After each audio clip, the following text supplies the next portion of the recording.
Meu Deus do céu. Eu nunca tremi tanto na minha vida, irmãos. Irmãos, eu disse ao pastor Abisaí, ao pastor Samuel, que hoje eu tive uma alegria muito grande ao adentrar aqui, né, ao templo, porque fui recepcionado de forma muito carinhosa, muito acolhedora, muito afetuosa. E a primeira coisa que eu ganhei foi uma garrafa de água mineral. E eu fiquei muito feliz, não pela água em si, mas quando eu olhei e vi o rótulo da água, Dias d'Ávila. E Dias d'Ávila é uma cidade da Bahia. E eu sou baiano. E eu fiquei, Senhor, muito obrigado, porque eu estou sendo recepcionado com as coisas da minha própria terra. E isso me trouxe uma alegria muito grande. Eu já estou aqui em Pernambuco eu cheguei em 96, acho que no começo de 96. Eu fiz algo. Eu sou filho de pastor. Eu tenho um filho que é pastor, que pregou aqui, pastor Leandro. E eu deixei tudo na Bahia e vim estudar no Seminário Batista do Norte. Deixei minha esposa, deixei um filho com 1 ano de idade, e o Leandro tinha 4 anos de idade. E eles ficaram lá para eu vir estudar. E a minha intenção era vir e voltar, porque eu não tinha, assim, essa admiração toda por Recife nem Pernambuco. Eu não tinha essa coisa toda, e eu dizia, eu não vou ficar lá. Mas Deus tem umas coisas estranhas e diferentes. Deus é perfeito. E aí minha esposa era professora de um colégio há muitos anos, e chegou um momento, acho que com 6 meses que eu estava aqui, ela teve um aborto, a gente ficou muito abalado. E aí eu tive que sair urgente para a Bahia, e quando eu cheguei lá, que resolveu tudo, que ela entrou em repouso, ela disse, olha, Deus lhe chamou e me chamou. Eu vou para Pernambuco. Eu disse, lá é muito estranho, mas não é Pernambuco, está dizendo o seminário do... Quem conhece o seminário? Agora derrubaram tudo, eu fiquei impressionado, passei essa semana lá. Eu morava no Wilcox, agora parece que é uma universidade lá. Aí eu disse, é muito estranho lá. Nós morávamos na Chesf, em Paulo Afonso, essa companhia que traz essa energia para cá. Nós somos filhos de funcionários da Chesf, ex-funcionários da Chesf.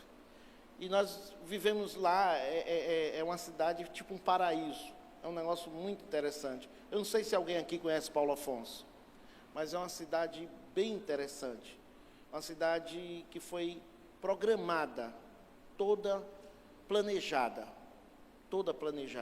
Agora, em compensação, ela tem uma temperatura de mais ou menos 40 e poucos graus, é insuportável. Hoje eu não consigo mais me sentir bem no clima da cidade. E ela veio para cá e ela se apaixonou. Quando ela chegou, ela disse, é muito lindo tudo. Tudo é muito bonito.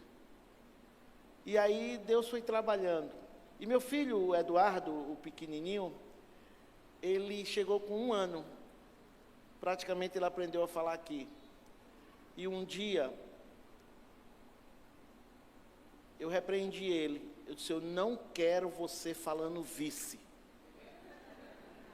Isso é coisa do povo de Pernambuco. Eu não quero. Ele olhou para mim com os olhos cheios de lágrimas e disse assim, eu sou pernambucano. Eu vim para cá novinho e eu sou pernambucano. E nunca mais eu falei isso. Irmãos, hoje eu sou apaixonado por Recife. E dói quando alguém fala do Recife. Quando eu viajo por aí, que alguém critica Recife. Irmãos, entra um ódio no meu coração. Tão grande. Eu fico, são quase, acho que 30 anos já. 30 anos. Eu não gosto que fale de Recife, não gosto que fale de Pernambuco e nem quero sair daqui. Ainda que me botem para fora, eu não saio mais. Eu vou ficar aqui até o Senhor me levar para o céu. Amém? Então, eu estou muito feliz de conhecer esta igreja muito amorosa, pastor. Mas também o pastor é muito amoroso também, muito simpático os pastores, muito mesmo. Pastor, esses dias eu orei sobre essa conferência. Eu estou muito emocionado por estar aqui. Muito, muito emocionado. E eu orei muito por essa conferência. Quando a Abisaí ligou para mim, eu estava indo para Aracaju. Eu estava na BR-101. Estava no meio do caminho. Quando ele falou comigo. E eu parei e disse, assim que eu chegar em Aracaju, se eu não conseguir, amanhã eu te dou a resposta. Mas assim que eu cheguei, assim que eu li o recado, que eu coloquei o carro na estrada, o Espírito Santo disse, sim, é sim. Não tem o que esperar, é sim. Eu só fiz dar uma olhada no calendário da igreja e vi que não tem nada, não tinha nada hoje, e no outro dia eu confirmei ao pastor. E desde aquele momento eu comecei a orar por essa igreja. Comecei a orar pela vida de vocês. E pastor Abisaí e pastor Samuel, o Senhor falou ao meu coração de forma nítida. Ele se agrada muito de vocês dois. O trabalho que vocês fazem aqui tem chegado como oferta suave na presença do Senhor. O Senhor tem recebido de vocês e tem se agradado de vocês. Eu sou muito relutante, irmãos, em falar as coisas da parte de Deus. Muito relutante. E eu pensei muito, e eu tenho essa coisa, digo ou não digo, digo ou não digo. E já fui muito repreendido por Deus, porque muitas vezes eu não digo. E eu fiquei ali, digo ou não digo? E o Senhor disse, diga, porque é bom você dizer. Pois saibam, pastor, vocês dois são tão preciosos.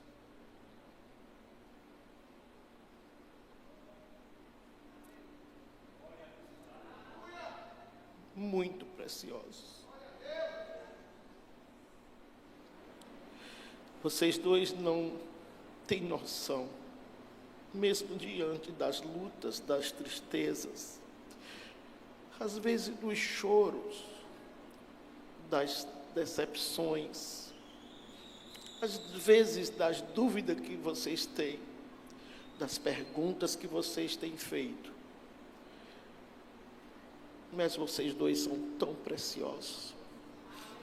E quando eu falo vocês dois, eu estendo as esposas e a família toda.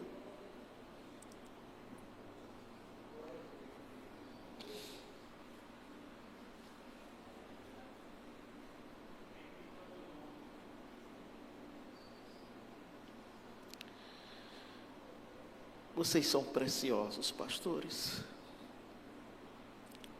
O Senhor mandou eu repetir várias vezes.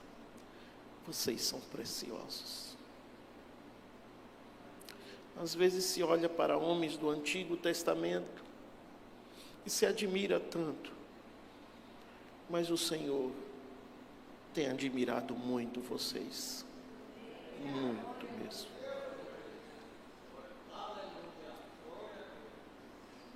Continuem firmes.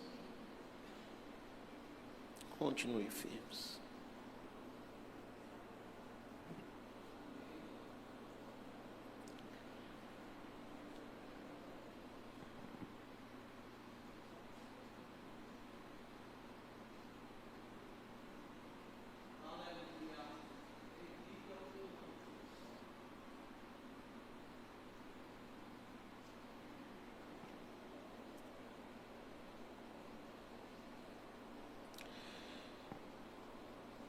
Eu quero conversar com vocês sobre algo. Eu vi o pastor Samuel As vezes que subiu aqui, a vez que subiu aqui, ele falou várias vezes, e ele falou uma palavra que eu tenho sempre repetido constantemente. O mundo está esquisito, as pessoas estão estranhas e chatas. Coisas estranhas estão acontecendo, coisas assustadoras estão acontecendo. E ele falou: a família é um dos alvos do ataque impiedoso, perverso de Satanás. O tema que foi nos dado: vivendo a mordomia em família. E eu coloquei um subtema que eu queria que vocês prestassem muito bem atenção no que Deus quer ministrar ao coração de vocês. É com temor e tremor. Eu disse, quando a Bisaí disse assim, depois do louvor: irmãos, eu confesso que eu não senti minhas pernas. E olhei para minhas mãos, só quando eu estou dentro do avião acontece isso. Minhas mãos estavam molhadas. Eu disse: oh meu Deus, não tem outro louvor, não tem outro testemunho, não tem nada mais para acontecer. E peguei o programa e fiquei olhando. Eu acho que ainda tem uma leitura para fazer, tem alguma coisa para acontecer. E estou aqui com muito temor e tremor, mas eu vou falar algumas coisas para vocês, que Deus colocou no meu coração, sobre a distração, como um inimigo da mordomia familiar. E eu vou falar com toda experiência de causa e de algo que eu tenho vivido nos últimos tempos. E eu não vou ler nenhum texto, porque está recheado de texto, e quem for projetar, eu uso uma Bíblia chamada NAA. Se vocês não tiverem, não tem problema, que é a Nova Almeida Atualizada. Eu tenho usado há muito tempo essa Bíblia. Assim que foi lançada, eu me acostumei com o uso dela. Então, nós vamos citar alguns textos e vocês vão acompanhar. Mas primeiro eu quero falar que distração é tudo aquilo que nos tira do foco e das coisas realmente importantes na nossa vida. Eu vou repetir. Distração, nós estamos vivendo numa sociedade, presta atenção, nós estamos vivendo numa sociedade terrivelmente, grandemente distraída, muito distraída. Nós estamos vivendo numa sociedade que tem todos os recursos, mas estamos sendo, eu diria assim, estamos sendo consumidos pela distração. E distração é tudo aquilo que nos tira do foco e das coisas que são realmente importantes. Eu poderia definir distração como falta de concentração. E nós hoje já temos diagnósticos. Já temos diagnóstico. Lá você vê como a coisa está séria. Já temos diagnóstico com pessoas que têm um índice altíssimo de falta de concentração. Uma desatenção que compromete, em primeiro lugar, eu falo isso na perspectiva da mordomia cristã e de nós que somos salvos e de você que está aqui nessa noite. É uma desatenção, em primeiro lugar, que se diz respeito ao comprometer a nossa fé. Pastor, eu nunca vi pessoas tão fracas como eu tenho visto. Irmãos, não parece, mas eu tenho 62 anos de idade. A semana passada eu estava no Shopping Recife e de repente Deus colocou diante de mim 8 adolescentes, entre 12 e 15 anos. E um se apresentou, e quando eu me apresentei a ele, Ele olhou para mim e disse, quantos anos? Eu disse, quantos anos? Ele disse, 45? Eu disse, mais ou menos. 50? Mais ou menos. Mas eu tenho visto e nasci numa igreja. Eu vi a irmã falando aqui sobre traga seus filhos para a escola dominical. O que eu aprendi não foi através dos ensinamentos que eu tive no Seminário do Norte. Louvo a Deus pelaquela instituição e sou grato por tudo que vivi ali dentro durante 5 anos ou 4 anos. Mas o que eu aprendi foi dentro da minha casa, com o meu pai, no culto doméstico. E o que eu aprendi foi na escola bíblica dominical e nas EBFs. Mas eu nunca vi um tempo de pessoas tão fracas na fé, tão insípidas, tão superficiais, distraídas e comprometidas, desaliançadas e divorciadas do que é uma fé firme, fundamentada, alicerçada, como aquele homem que construiu a sua casa sobre a rocha, que nada vem e derruba. Nosso relacionamento com Deus tem sido comprometido pela distração. E pior, irmãos, os propósitos de Deus não têm sido cumpridos na nossa vida. A nossa missão não tem sido realizada com seriedade, com dedicação, com entrega. Vocês vão ver por quê. Agora, uma coisa que me chama a atenção, porque nem sempre a distração é pecado, e por essa razão nós não damos atenção a essa questão. Passa desapercebido pelas igrejas e pelos crentes, por não ser pecado. Então, não chama muito a nossa atenção. E pior, é mascarada por coisas boas, irmãos. A distração, ela vem mascarada por coisas boas, por intenções aparentemente nobres, mas que nos afastam do essencial, nos tira da presença. Irmãos, eu tive uma experiência 2 meses atrás, quando eu fui convidado pelo pastor Leandro para pregar no culto da juventude, e o tema era retorno à essência. E eu comecei a conversar com Deus ali no quarto e perguntar o que seria isso. Seria, sim, Deus me falou, Apocalipse 2, de 1 ao 7, é a perda do primeiro amor. E sabe o que foi que Deus me disse? Eu estava sozinho em casa, a esposa viajando, e Deus me disse, eu tenho uma notícia para te dar. Você perdeu o primeiro amor. 28 anos de ministério, mas você perdeu. E eu comecei a conversar com ele, como eu perdi? Preocupado com a igreja, preocupado com a sua subsistência, preocupado com a formação do seu filho, preocupado com os problemas do povo. Você me trocou.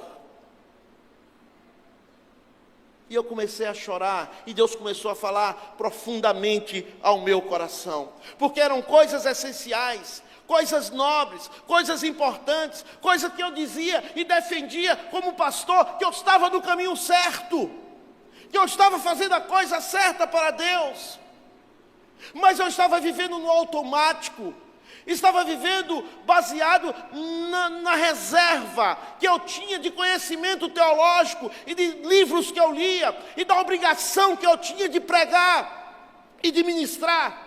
Eu cheguei um tempo, pastor, que quando a pessoa marcava um gabinete, era melhor dizer assim, eu vou lhe matar, porque eu não suportava mais ouvir os problemas das pessoas. E aí nós somos consumidos. A Bíblia revela que Deus nos confiou muitas responsabilidades, queridos. Família, coisa linda, séria da parte de Deus. Nos deu um chamado, para uns específicos, como nós que somos pastores, para outros chamados para fazer realizações ou realizar alguma obra, alguma coisa na casa do Senhor. Deus nos deu os dons, nos deu os talentos. Eu estava olhando esse povo cantar, irmãos, é muita qualidade na adoração dessa igreja. Isso são responsabilidades, dons e talentos que Deus nos deu. Finanças. Embora nós vivamos num país que está quebrado, mas nós temos visto muitas pessoas abençoadas financeiramente, se superando, porque o brasileiro é criativo. Oportunidades profissionais, isso que Deus tem nos dado, e muitas outras coisas. Tudo isso deve ser bem administrado. Isso é mordomia cristã, irmãos. Mas aí eu quero lhe dizer, como é que a distração chega? Como a distração se aproxima de nós? Como a distração penetra na nossa vida? A primeira coisa, pela autossuficiência, a segurança. Nós vivemos numa sociedade muito arrogante. Irmãos, hoje todo mundo sabe de tudo. Todo mundo tem resposta para tudo. Todo mundo conhece tudo. Olha aqui, ó. Basta um toque. Eu sei de tudo se eu quiser. De tudo se eu quiser. Eu tenho vários canais que me dão informações. Eu me lembro que na época do seminário eu saía com um catatal de livros. Eu tenho um quarto, eu tenho uma sala minha que tem uma biblioteca enorme. E eu me sento naquela biblioteca de leitura. E olho para os livros. E pergunto, pego ou não pego, pego ou não pego? E aí eu vou para o celular e digo, o que é que tal escritor que eu tenho na página tal diz? E o celular me diz o que ele diz. E aí eu não vou no livro. Embora que eu não deixe jamais de ler. Eu amo ler. Mas nós estamos vivendo numa sociedade arrogante, perdendo de vista os propósitos eternos. As pessoas estão vivendo como se Jesus não fosse voltar. E eu tenho uma notícia para dar a vocês. Provavelmente essa seja a última geração. Vivam como se Ele fosse voltar hoje, depois desse culto. Como a distração se manifesta? Somos consumidos pelo ativismo, pelas pressões do cotidiano, engolidos pela rede social. Ninguém conversa mais, ninguém interage mais. O arcebispo da igreja episcopal aqui de Recife, ele gosta de dizer, Dom Paulo Garcia, que o celular aproxima pessoas que estão distantes e afasta pessoas próximas. Porque nós estamos distraídos, damos legalidade às coisas seculares que competem com o lugar de Deus, permitindo entrar na nossa casa. É normal? Irmãos, não é normal. Um dia desse um pai disse a mim que o filho chegou com um monte de coisa, de uma religião de matriz africana, e ele disse, aqui não. Mas eu não sou crente, mas eu sou. Aqui não fica não. Aqui, esta casa é casa de oração. É o que nós cantamos e suplicamos e pedimos cura. Entra na nossa casa, sara as nossas feridas, afasta tudo que está maculando a tua santidade e confrontando a tua glória, porque aqui é lugar de oração. Aqui é casa do Senhor. Usamos as bênçãos para alimentar o nosso ego e não para glorificar a Deus. Tudo isso é por onde a distração vem. Mas aí o Senhor nos adverte.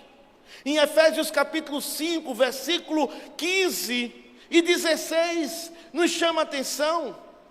Vejam prudentemente como vocês andam, como vocês vivam. Vivam como sábios e não como tolos. Aproveitem bem o tempo, porque nós vivemos em dias maus. Não se engane, não se iluda. Eu gosto de dizer, não vai melhorar. Nós é que precisamos estar firmes e constantes e sempre abundantes nas obras do Senhor, sabendo que o nosso trabalho não é vão do Senhor. Se fixe no Senhor. Hebreus capítulo 2, versículo 1 diz: importa que nos apeguemos com mais firmeza às verdades ouvidas, para que delas jamais nos afastemos. A Bíblia não nos deixa ignorante. O Senhor está nos chamando a atenção. O Senhor está nos convidando a vivermos firmes. Oh, aleluia! E Paulo, escrevendo em 1 Coríntios 4:2, diz: ora, o que requer desses mordomos, ele diz aqui na minha versão NAA, encarregados, é que cada um deles seja encontrado fiel. Olha, queridos, o que Deus está dizendo: você é mordomo da sua família, você é sacerdote da sua família, exerça o seu sacerdócio. Você foi chamado por Deus para apresentar a sua família perante o Senhor, para clamar, para profetizar, para ministrar sobre a sua família, para pôr as mãos sobre a sua família e acreditar que você tem autoridade e poder do Espírito Santo para fazer maravilhas dentro da sua casa.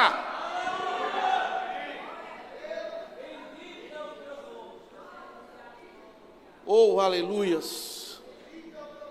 Sabe, queridos, veja o que Deus disse a Israel em Deuteronômio capítulo 8, versículo de 11 a 18. Eles iam entrar na terra prometida. Deus conhece o nosso coração. Deus sabe as nossas intenções. Deus sabe que nós temos uma dificuldade de conviver com a prosperidade, com as bênçãos. Deus sabe disso. Deus sabe que muitos estão sendo abençoados financeiramente, mas têm dificuldade de tirar o dízimo. Deus sabe que muitos estão sendo abençoados profissionalmente, mas têm dificuldade de abençoar. Deus sabe que muitos estão sendo abençoados espiritualmente aqui na igreja, mas têm dificuldade de cumprir o que está em Gálatas capítulo 6, que diz que se você está sendo abençoado materialmente, abençoe. Se você está sendo abençoado espiritualmente, abençoe também materialmente. Deus sabe. E aí Deus olha para Israel e diz: cuidado. Cuidado, prestem atenção, cuidado. Aí tem a lista do 11, capítulo 8, do 11 ao 17, ao 16. Tem a lista de tudo que Deus faz. Tenham cuidado de não se esquecer do Senhor, seu Deus, deixando de cumprir os seus mandamentos, os seus juízos e os seus estatutos que hoje lhe ordeno.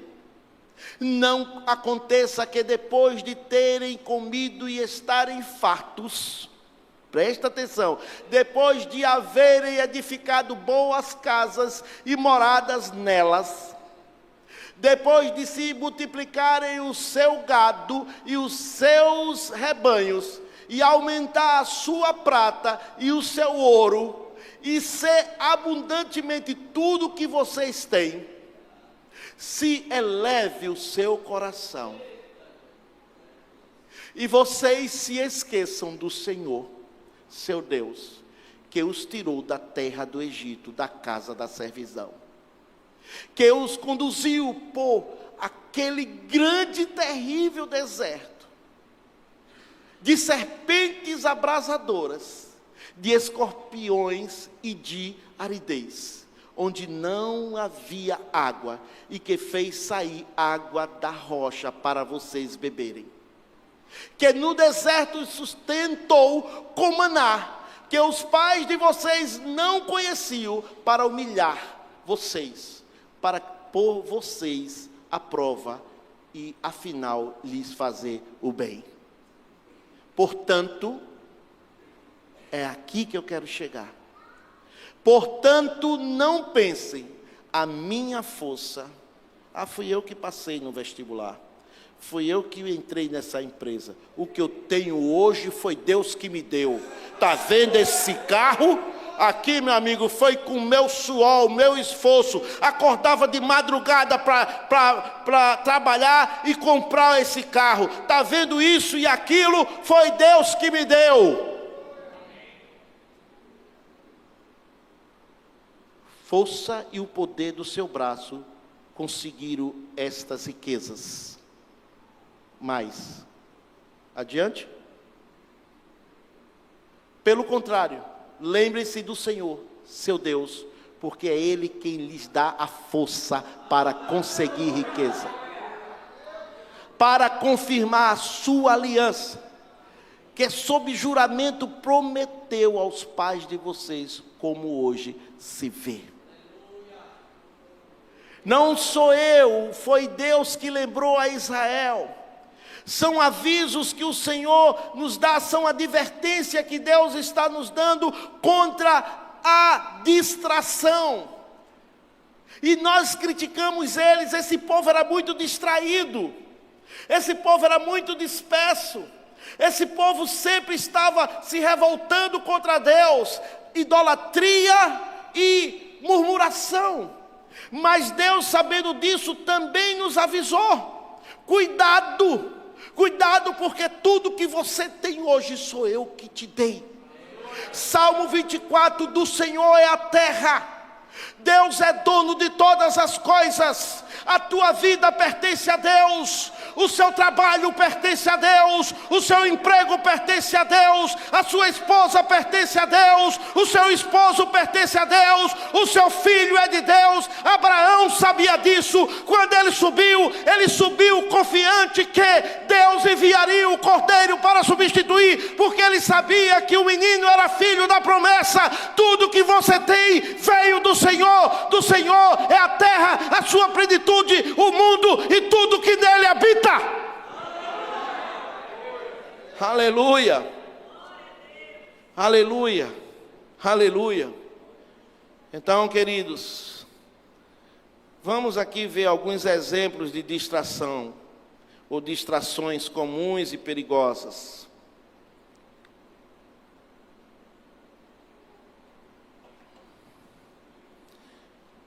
Agora eu quero interagir com vocês, vocês vão pregar comigo.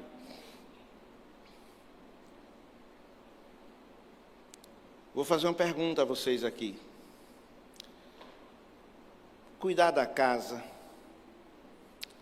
fazer almoço, lavar banheiro, arrumar,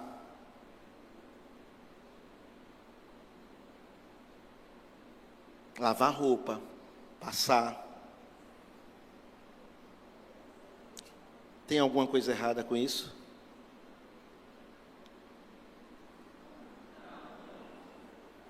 Vocês estão diante da pessoa que ama lavar prato. No dia que eu não vejo um prato na pia, eu ligo para a psicóloga. Eu amo lavar prato, pastor.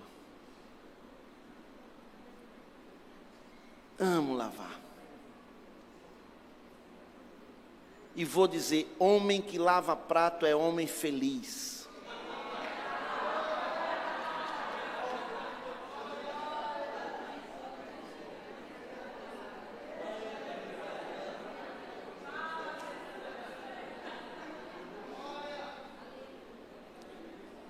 Meu filho vai com a esposa lá para casa, nem ele nem ela estão nem aí. Nós fazemos quase toda semana almoço com os nossos filhos. Termina, domingo, dia das mães, meu irmão, parecia que tinha tido um tsunami. E é porque eu faço o almoço e vou lavando as panelas. Mas depois do almoço, a pia parecia que tinham sujado tudo, tudo. Como eu ia pregar, aí eu disse, deixa aí, quando eu chegar da igreja eu lavo. Como eu cheguei da igreja morto de cansado, porque o cara termina de pregar, o cara está arrasado. Aí eu disse, segunda-feira eu lavo. Na segunda eu levantei, olhei, sabe aquele sabor de mel? Não é a música não. Aquele gosto na boca, diz, é comigo mesmo. É comigo. Quando ela acordou, que ela tem insônia, às vezes nem sempre dorme de noite. Quando ela acordou, que olhou e disse, meu pai, cadê os pratos? Já estão até guardados.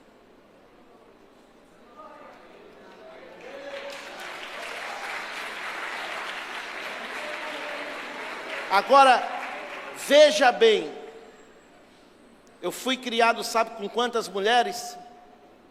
7. Eu sou o 7º filho, são 9, foram 2 homens e 7 mulheres. Eu hoje poderia não gostar de fazer nada, mas eu faço tudo. E por sinal eu estava dizendo à minha esposa, está difícil com esse cheiro da feijoada, porque eu gosto de feijoada.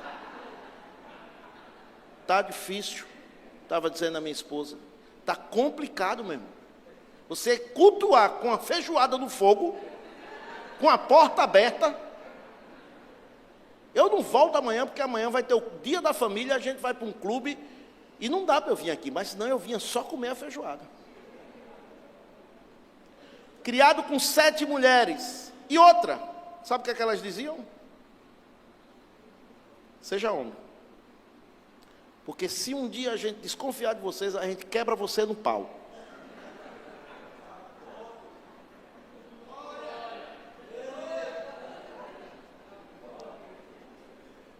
Um dia eu tive um rompante de alegria e deu um pulo estranho. As 7 deram atrás de mim. Que até hoje nunca mais eu pulei. Nunca mais eu pulei. Mas eu faço de novo a pergunta, fazer serviços caseiros é errado? Não é. Mas quando perdemos a prioridade do tempo com Deus, isso se torna um problema. Lucas capítulo 10, versículo 40 e 41. Jesus chama a atenção de Marta, porque Marta estava o quê? A palavra que tem ali no grego é o quê? No português. Marta estava distraída. Marta estava distraída. Nada disso é pecado, mas há tempo para tudo. Eu não posso estar lavando o prato quando eu tenho um compromisso de botar o meu joelho no chão e estar orando ao Senhor. Eu preciso ter mordomia dentro da minha casa e fazer as coisas, porque eu posso estar confundido. A mordomia é importante no lar, mas eu não posso me distrair em detrimento à adoração.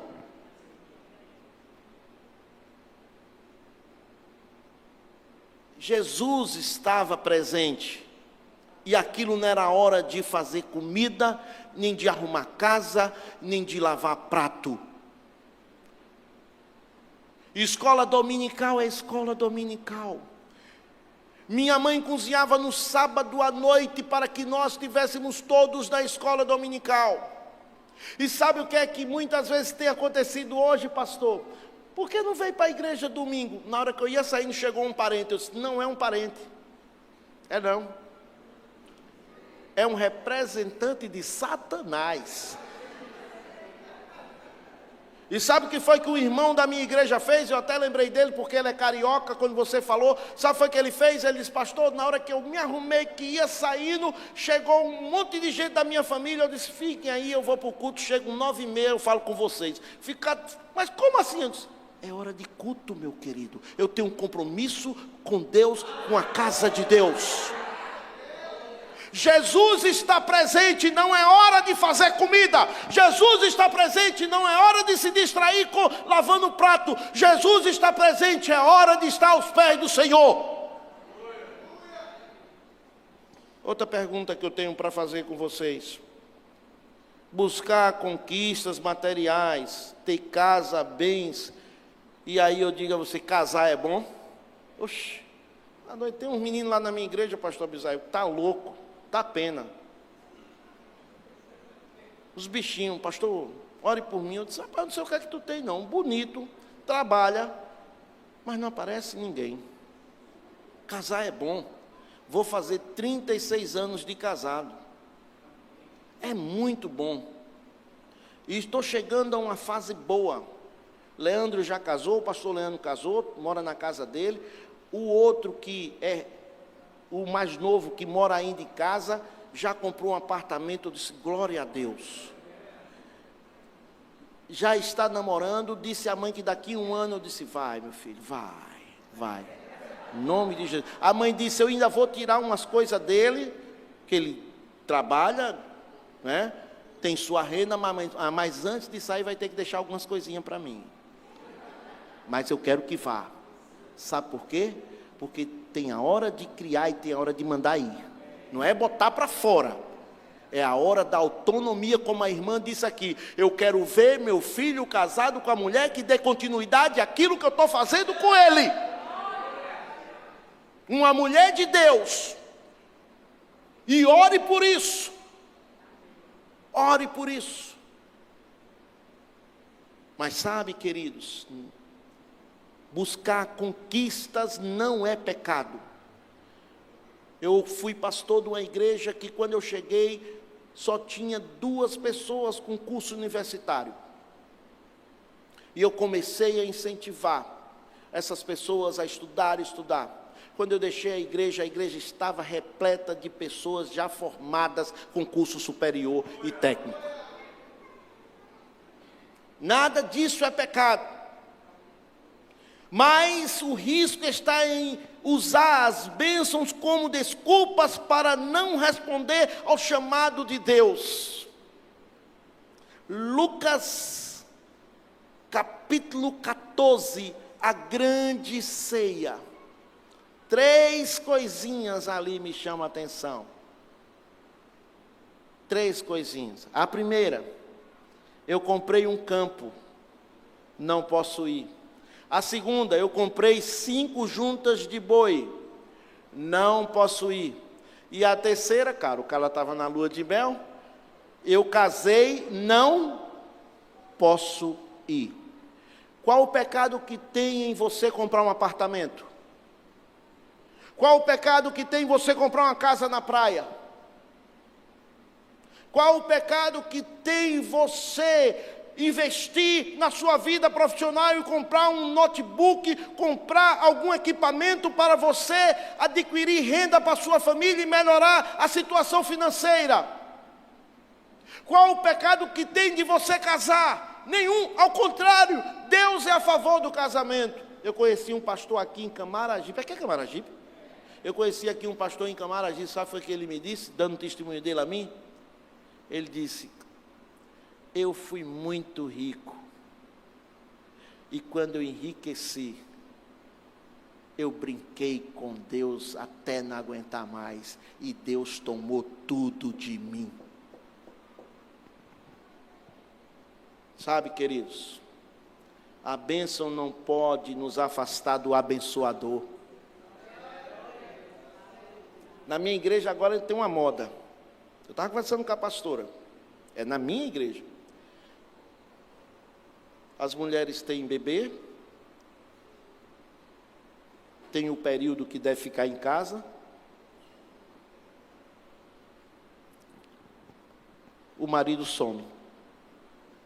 Aí eu nunca tinha visto isso. Apareceu essa moda agora. O bebê nasce. A mulher precisa ficar em casa. Eu não aconselho trazer bebê para a igreja antes da vacina, principalmente nesse tempo que a gente está vivendo, tempo velho, cheio de mazela. Na minha igreja domingo não tinha ninguém quase, todo mundo gripado. Todo mundo gripado. Mas aí os homens estão desaparecendo. E eu tenho me perguntado, que tipo de homem é esse que nós estamos vendo? Quer dizer, as bênçãos estão nos afastando do abençoador?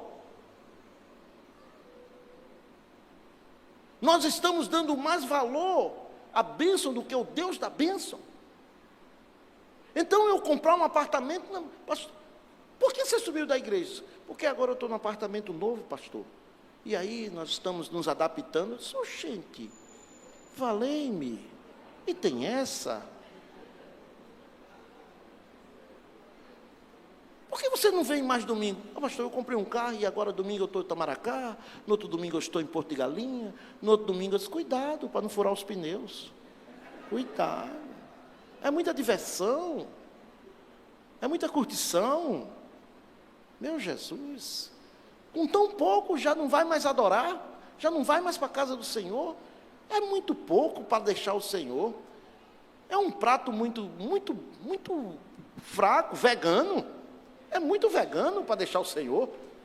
Não tem nem um bodezinho, uma buchada. Não tem nada. Um negócio tão superficial, vegano, já deixa o Senhor. Não tem nada errado em comprar um apartamento, nada errado em investir na sua vida profissional, nos seus equipamentos. Não há nada errado você casar. E se aqui tem algum solteiro, eu vou orar para que você desencalhe em nome de Jesus. Porque isso é bênção para a sua igreja e bênção para a sua família, que tira o encosto de dentro de casa. Um consumidor.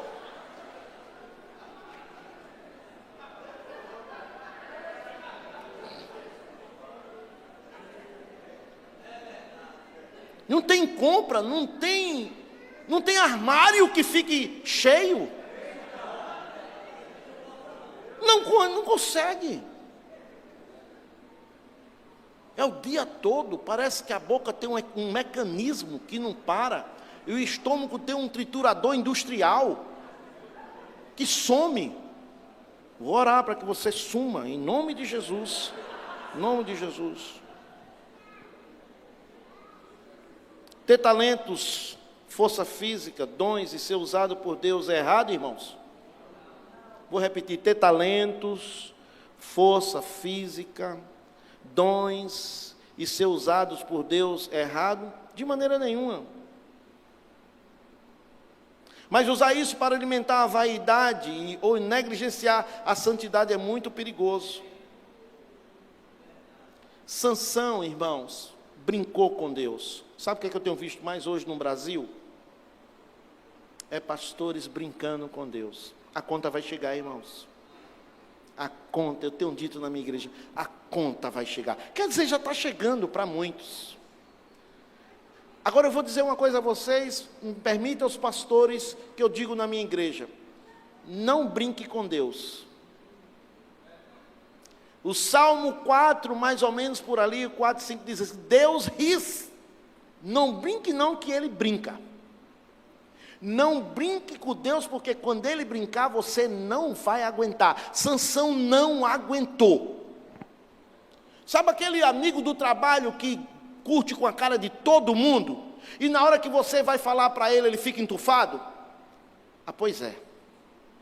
Na hora que você brinca com ele, ele fica entufado? Foi o que aconteceu com Sansão. Sansão, mas ele não sabia que o Senhor já havia retirado dele. Irmãos, a gente precisa conhecer Deus. Ele dá, Ele tira. Não sei o que é que o crente está brincando com Deus. Ah, Deus é amor. Ele ama todos, mas nem tudo. Ele não ama tudo.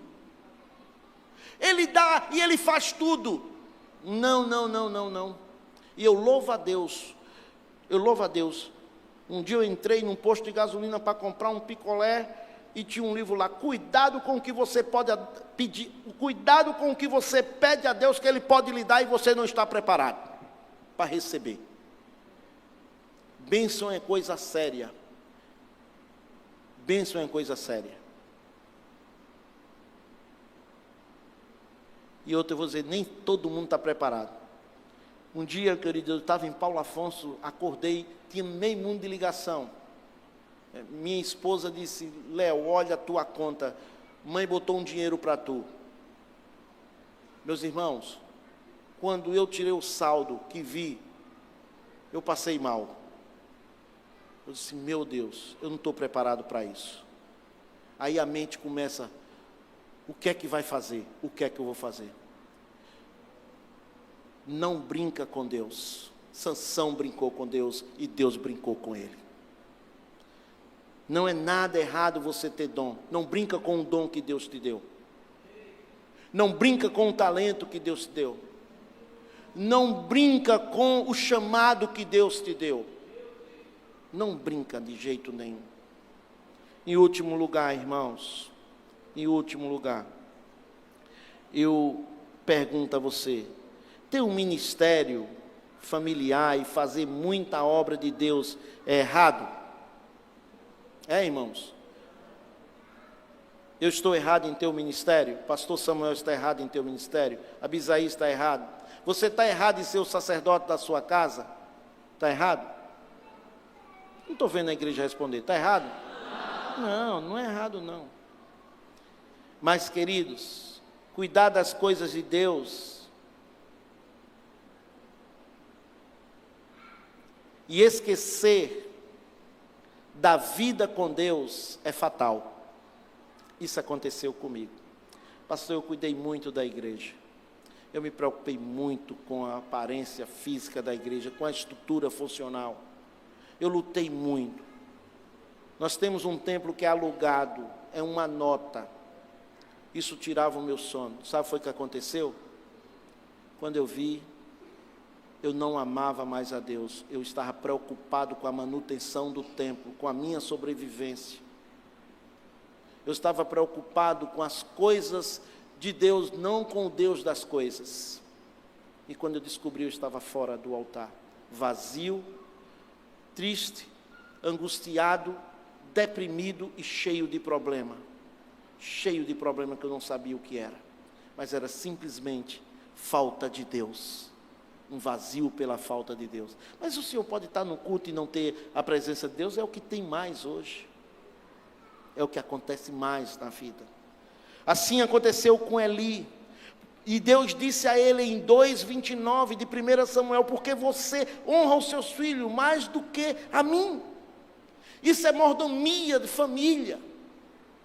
Nós precisamos ter o equilíbrio, amar a Deus e também as coisas que Deus nos deu para criar. Até o ministério pode se tornar uma distração se não estivermos sensíveis à voz do Senhor. Eu quero concluir, igreja, dizendo a vocês que a distração é algo que nos tira do foco e nos rouba a responsabilidade para com Deus, para com a nossa família, para com a nossa vida e para com tudo que Deus nos confiou. Às vezes é uma agenda cheia. Eu quero perguntar aos homens dessa igreja, qual foi a última vez que você viajou com sua esposa? Qual foi a última vez que você comprou flores para sua esposa? Eu digo isso porque eu comprei a semana passada, viu, irmão? Aí estou cheio de autoridade. Qual foi a última vez que você levou sua esposa para almoçar ou jantar num restaurante decente? Qual foi a última vez? Ah, não sei. O relacionamento, querido, quando era noivo era tanta coisa linda, namorado era tanto amor, tantas palavras bonitas. Cuidado vocês que estão namorando, que são adolescentes e jovens, cuidado. Comece a gravar, hoje com o celular grave tudo, faça um arquivo, porque quando casar você liga de noite antes dele dormir e começa e deixa lá para ele ouvir, olha aqui o que tu me prometia. Cuidado. Queridos, agenda cheia, um coração inquieto, uma rotina ativista, um uso abusivo das mídias sociais, não para mais para conversar, para dialogar, para se beijar. Irmão, beijar é bom, irmão. Beijar é bom. Cara, não gostar de beijar. Ah, mas pastor, porque eu já tenho 37 anos de casado. Eu tenho 36, meu amigo, beijo todo dia. Beijar é bom, meu amigo. Elogiar é bom. Mas aí não, é inquieto uma rotina ativista. E até mesmo as bênçãos que deveriam glorificar a Deus, quando mal são administradas. O Senhor está dizendo que você precisa ter cuidado com o ativismo, que ele vem mascarado por trás de coisas boas, nobres, mas que são prejudiciais. Vivemos numa sociedade de distração, uma sociedade cansada, pessoas que não gostam de solitude. Eu amo solitude. Pergunta a minha esposa. Eu amo ficar sozinho, conversando com Deus. Eu amo a natureza. Eu amo parar. Eu amo, porque se eu acordo e pego isso aqui, acabou o meu dia. Eu vinha para cá, pastor, temos um grande problema. Eu disse, meu Jesus do céu, o cara vai pregar, aí veio no meu coração, para que abriu? Para que abriu? O ônibus que estava contratado para ir para o passeio amanhã não vai mais. Pronto, tá bom, resolvam e Deus será glorificado. Acabou, já contrataram o outro e acabou. Louvado seja o nome do Senhor. A minha palavra nesta noite é a igreja. Nossa sociedade, a nossa igreja, o povo de Deus está sendo consumido pela distração. Não é pecado, mas tem trazido grandes prejuízos para a estabilidade da nossa família. Não é pecado, mas tem nos feito negligenciar as responsabilidades que Deus nos deu com a nossa família, com os nossos filhos, com a nossa igreja, com os nossos dons, com os nossos talentos, com as nossas finanças. Estamos distraídos. Estamos vivendo como zumbis, sem prestar atenção em nada que está acontecendo. E pessoas estão ao nosso lado, precisando da graça de Deus. Que Deus abençoe essa igreja profundamente. Amém.